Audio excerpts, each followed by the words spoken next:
अस्सलाम वालेकुम बच्चों, उम्मीद है सब लोग खैरियत से होंगे। आज हम ये चैप्टर शुरू करने जा रहे हैं। आज इसको हम डिटेल में पढ़ने वाले हैं, एग्जाम के हिसाब से तैयारी करने वाले हैं। चाहे आप ये कभी भी देख रहे हो साल में, चाहे पेपर में आपके पास 10 महीने बचे हुए या फिर 10 दिन बचे हुए हैं, हम आपको ऐसे तैयारी कराने वाले हैं कि आपके है ना फेडरल बोर्ड में 90% से ज्यादा मार्क्स आए। हम आपको इंपॉर्टेंट चीजें एग्जाम्स में क्या क्या एग्जामिनर को चाहिए होता है, ये हमारा पहला लेक्चर नहीं है। तो अगर आपको कुछ चीज समझ ना आए, कंफ्यूजन हो, तो वो इसलिए क्योंकि आपने पहला लेक्चर नहीं देखा हुआ। तो भाई पहला वाला लेक्चर देख लो और ऑर्डर में चलो, बगैर शुरू के कॉन्सेप्ट्स को पढ़े हुए ये आपको कंफ्यूजन, ये पहला लेक्चर नहीं है। अगर आपको पहला लेक्चर देखना है और बाकी सारे चैप्टर्स के भी और इन सारे सब्जेक्ट्स के भी, तो भाई आप जाओ हमारे कमेंट सेक्शन में, यहाँ पे डाली हुई है 4 लिंक। इसमें पूरी किताब की हमने प्लेलिस्ट डाली हुई है, इसको दबा दो, आपको है ना सारे लेक्चर्स मिल जाएंगे इस पूरे के पूरे सब्जेक्ट के। डाले में फ्री के नोट्स, यहाँ पे नोट्स कोई एमी नोट्स नहीं है। ये आप लिंक दबाओगे तो खुलते हैं, आपके पास हमारे 300 बच्चे जो थे जिनके 90% ज्यादा मार्क्स आए थे, उनके हमने नोट्स कंपाइल करके आपके लिए डाले हुए ताकि आप भी है ना अपने एग्जाम की तैयारी कर सको। सारे के सारे नोट्स हमने डाले हुए इन 300 बच्चों के। तो भाई ये देखो यहाँ पे पड़ा हुआ है हमारे सब्सक्राइब का बटन, इसको सब्सक्राइब कर लो, ठीक है। बेल्स भी है ना यहाँ पे दबा दो, लाइक करो वीडियो को और साथ में जाके कमेंट करो अपना वीकेस्ट चैप्टर। भाई कौन सा चैप्टर है जो तुम्हें बहुत मुश्किल लगता है, बहुत वीक लगता है, हम क्या करेंगे उसका निकालेंगे one shot lecture. One shot lecture एक लंबा सा पूरे चैप्टर का लेक्चर होगा, उसमें हम आपको एग्जाम ओरिएंटेड तैयारी कराने वाले हैं ताकि आपके है ना पेपर में 90% मार्क्स आ सके। तो जाके कमेंट करो कौन सा चैप्टर आपको बहुत मुश्किल लगता है। फिर ये याद रखना कि भाई हमारे लेक्चर्स, हमारे नोट्स, सारे गेस्ट पेपर्स काम के होते हैं। ये 300 बच्चे हैं जिनके ना 90% ज्यादा मार्क्स आए थे। तो सारा मटेरियल कमेंट सेक्शन में सबसे पहला कमेंट है, वहां पे पड़ा हुआ है। और अगर आप भी उन बच्चों की तरह 90% ज्यादा मार्क्स लाना चाहते हैं तो आप भी ना हमारी बैच ज्वाइन कर सकते हैं, जिसमें हम आपको A to Z सारी तैयारी कराते हैं सारे सब्जेक्ट्स की, है ना। हमारी स्पेशल बैच नंबर 1 है, तो हमें इस व्हाट्सएप नंबर पर मैसेज कर लो। ये सारी चीजें हम आपको देते हैं और एग्जाम के हिसाब से तैयारी कराते हैं। अगर आप भी है ना 90% ज्यादा मार्क्स लाना चाहते हैं, अपने माँ बाप का नाम रोशन करना चाहते हैं। तो अब हम ये लेक्चर शुरू करते हैं। इस टॉपिक को आज डिटेल में हम पढ़ने वाले हैं। हेलो बच्चों, हमारे साथियों, हमारे यारों, हमारे दोस्तों, हमारी महफिलों, कैसे हो आप लोग? उम्मीद है बढ़िया होंगे, ठीक ठाक होंगे, एंजॉय कर रहे होंगे अपनी लाइफ को। इलेक्ट्रॉनिक कॉन्फ़िगरेशन क्या होती है बेटा? कम से कम अल्फाज में बात करूँ, इलेक्ट्रॉनिक कॉन्फ़िगरेशन होती है filling of electrons. Electronic configuration इसको कहते हैं इलेक्ट्रॉन्स की फिलिंग। लिख लो, the filling of electrons is called into its corresponding orbital shells is called electronic configuration। Basically मैंने आपको बताया था ये आपके पास एटम होता है, एटम के अराउंड कुछ जगह एक शेल्स बने हुए होते हैं, जगहें होती हैं, उसको कहते हैं शेल। पहला शेल होता है के, अगर दूसरा आपके पास शेल है इसको कहते हैं एल, तीसरा अगर आपके पास शेल है उसको कहते हैं एम,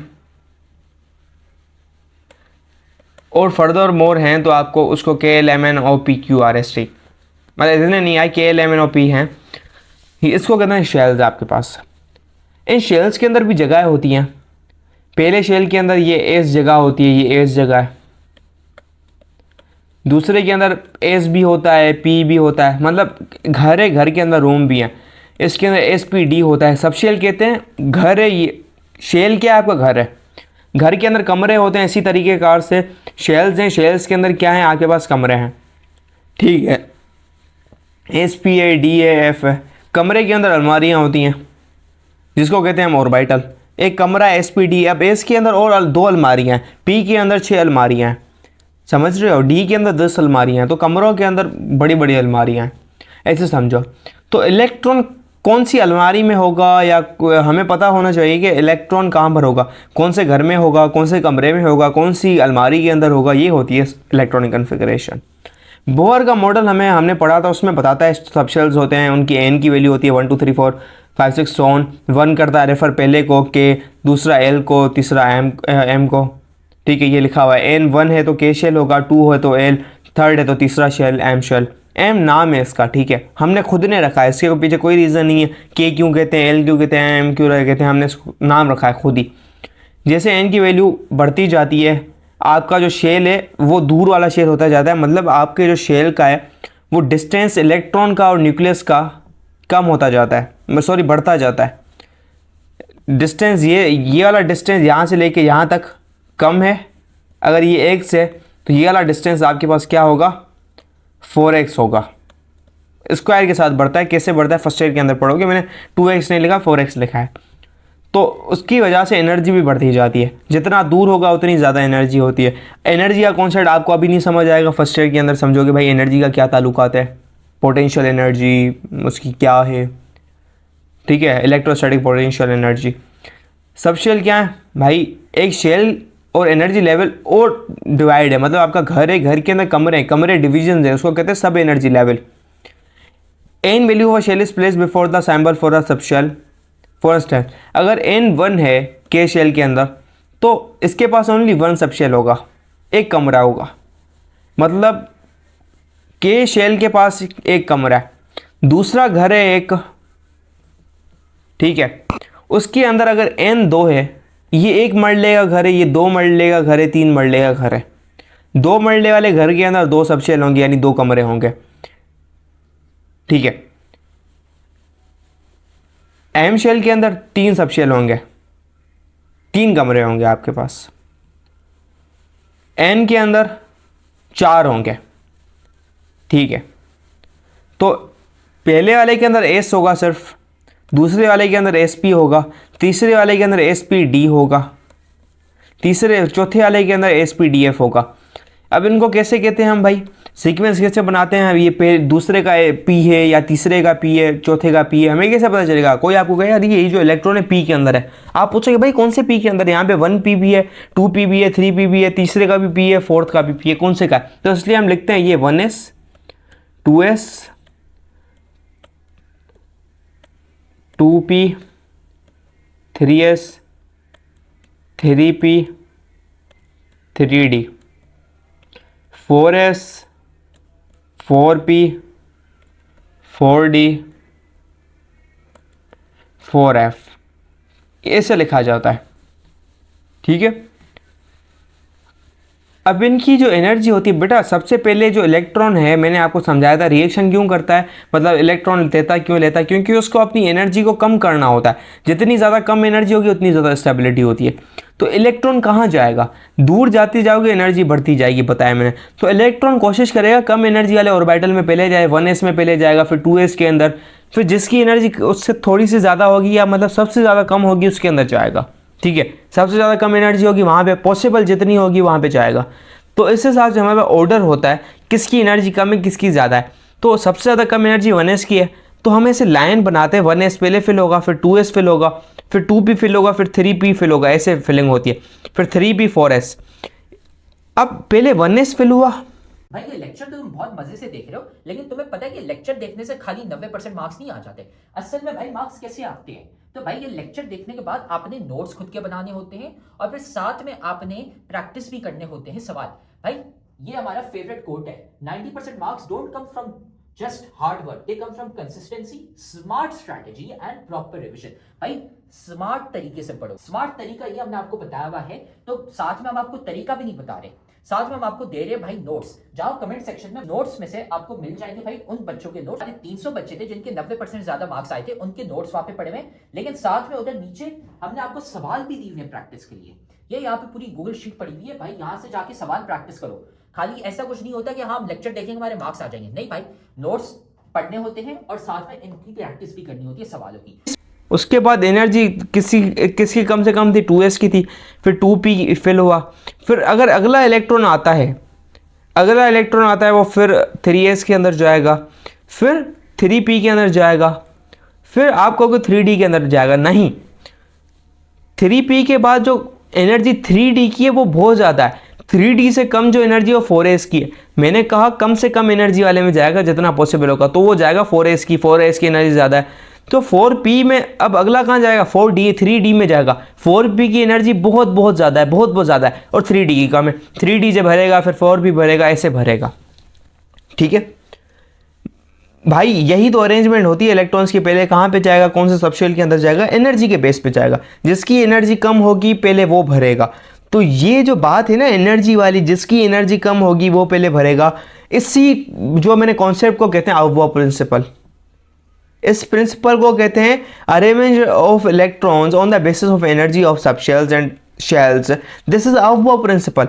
ये कहता है कि electron fill the lowest energy subshell that is available first. भाई पहले सबसे पहले लोएस्ट एनर्जी सबशेल को फिल करेगा जो कि अवेलेबल होगा।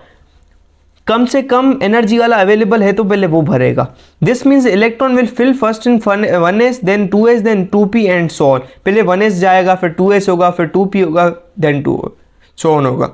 मैंने आपको कहा हर कमरे के अंदर अलमारी है। एस के अंदर कितनी अलमारियां हैं बताऊं? एस के अंदर एक अलमारी है, ठीक है। पी के अंदर 3 अलमारियां हैं, कमरे के अंदर 3 अलमारियां। डी के अंदर 5 अलमारियां, 5 अलमारियां। और भाई मेरे पास पेन टैबलेट नहीं है, इसकी वजह आज की राइटिंग ख़राब आ रही है, थोड़ा इशू आ गया यहाँ पे। और एफ के अंदर कितनी है? 7 अलमारियां। और ये बात याद रखना हमेशा, एक अलमारी के अंदर 2 इलेक्ट्रॉन आ सकते हैं। एक अलमारी के अंदर ओनली 2 इलेक्ट्रॉन्स आते हैं। मतलब एस के अंदर एक अलमारी है तो मतलब एस के अंदर 2 इलेक्ट्रॉन आ सकते हैं। पी के अंदर 3 अलमारी है, पी के अंदर 6 इलेक्ट्रॉन आ सकते हैं। डी के अंदर 5 अलमारी है, यानी डी के अंदर ज़्यादा से ज़्यादा 10 आ सकते हैं। एफ के अंदर 7 हैं अलमारियाँ, तो ज़्यादा से ज़्यादा 14 आ सकते हैं। अब जितने इलेक्ट्रॉन होंगे, 2 आए, 3 आए, 4 आए, 5 आए, 6 आए, हमें कोई फ़र्क नहीं पड़ता, ठीक है। तो ये हिसाब किताब होता है। अलमारियाँ हैं, ठीक है, बेड नहीं, अलमारी हैं।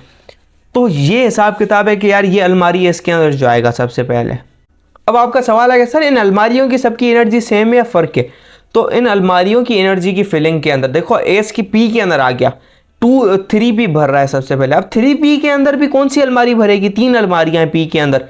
इस वाली अलमारी का नाम है, इस वाली का भी नाम है, इस वाली का भी नाम है, 7 का नाम है इनकी। एस की 1 का नाम है, डी की 5 का नाम है। कौन सी भरेगी? ये अभी आपका काम का नहीं है, फर्स्ट ईयर के अंदर जाके पढ़ना, ठीक है। तो कम एनर्जी वाली सबसे पहले भरी जाएगी।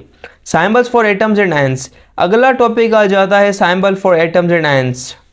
The symbol for an atom represent the element. भाई सिंबल कैसे लिखी जाती है? बेसिकली इसके लिए आपके पास जो लेटर्स होते हैं, 2 लेटर्स, अगर कोई एलिमेंट है उसके 2 लेटर्स हैं, ठीक है। अगर आपके पास पहला लेटर हमेशा बड़ा आता है, दूसरा छोटा आएगा। अगर mg है तो m बड़ा आएगा, g छोटा आएगा। अगर गोल्ड है तो a बड़ा आएगा, दूसरा छोटा आएगा, au। पहला बड़ा, दूसरा छोटा। अब जो मास आपने लिखना है ना, मेस नंबर,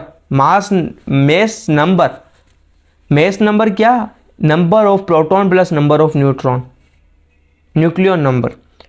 वो कहाँ पर आएगा? लेफ्ट सुपरस्क्रिप्ट के अंदर। सुपरस्क्रिप्ट मतलब ऊपर, लेफ्ट के अंदर, ऊपर के अंदर। आप बताओगे भाई गोल्ड मैग्नीशियम के 24 हैं, 12 इलेक्ट्रॉन, 12 प्रोटॉन है, 12 न्यूट्रॉन है। एटॉमिक नंबर कौन सा आएगा कि कितने नंबर ऑफ प्रोटॉन है? वो लेफ्ट सबस्क्रिप्ट पर आएगा, यहाँ पर 12 है, ऐसे लिखा जाता है, ठीक है। और चार्ज किससे लिखा जाएगा? ऊपर सुपरस्क्रिप्ट के अंदर राइट पर। यहाँ पर कितना है? 2 माइनस है, 2 प्लस है, ठीक है।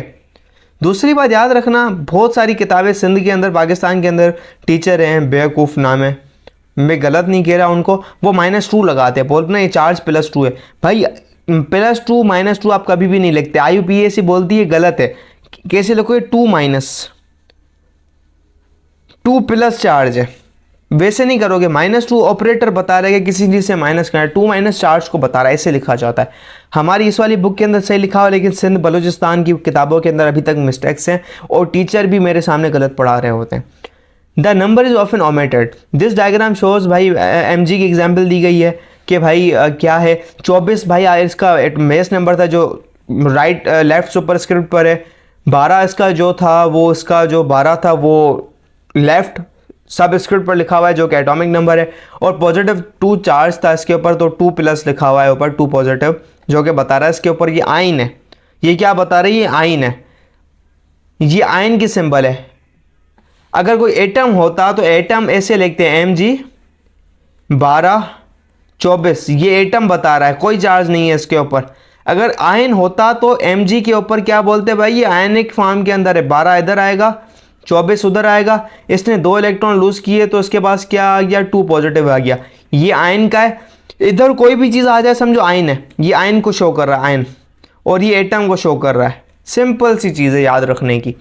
तो यही हमारा फाइनली अल्लाह के फजलो करम से तो उम्मीद उम्मीद है अब आपको है ना ये टॉपिक समझ आ गया। हमने सारे के सारे सब्जेक्ट्स और सारे के सारे चैप्टर्स के अपने नोट्स डाले हुए हैं, लेक्चर्स डाले हुए हैं। इधर कमेंट सेक्शन में चले जाओ, नोट्स पढ़े हुए हैं, लेक्चर्स पढ़े हुए हैं, गेस्ट पेपर भी हम आपको दे रहे हैं और इंपॉर्टेंट चीजें भी बता रहे हैं ताकि आपको है ना एग्जाम की डेट्स भी पता चल जाए और आपका एग्जाम मिस ना हो जाए। सारी चीजें अपने कमेंट सेक्शन में डाली थी, वहां से है ना जाके वसूल कर लो इसको। तो आप देख रहे हो कि हमारी इतने सारे बच्चे हैं जिनके 90% ज्यादा मार्क्स आए। क्यों? सवाल देने के साथ साथ हम सिखाते हैं कि भाई आंसर कैसे लिखते हैं। आंसर लिखने का एक तरीका होता है, वो तरीका हम सिखाते हैं सिर्फ और सिर्फ हमारी बैच वाले बच्चों को, इसलिए हमारे इतने सारे बच्चे हैं जिनके 90% ज्यादा मार्क्स आए हैं। तो अगर आप भी हमारी बैच ज्वाइन करना चाहते हैं ताकि आपके भी 90% से ज्यादा मार्क्स आए, तो हमारी बैच खुली है। इस व्हाट्सएप नंबर पे हमें मैसेज कर लो, आपको ये सारी चीजें मिल जाएंगी। हम आपको सिखाएंगे कि भाई आंसर कैसे लिखते हैं। टॉपर बच्चे जो 90% ज्यादा मार्क्स लाते हैं वो आंसर कैसे लिखते हैं ताकि एग्जामिनर मार्क्स काट ही ना सके, ताकि वो एग्जामिनर बोले भाई ये लो फुल मार्क्स। हमें इस व्हाट्सएप नंबर पे मैसेज कर लो और हम आपको ऐड कर लेंगे हमारी बैच में, और फिर आप भी है ना 90% से ज्यादा मार्क्स ला सकते हैं।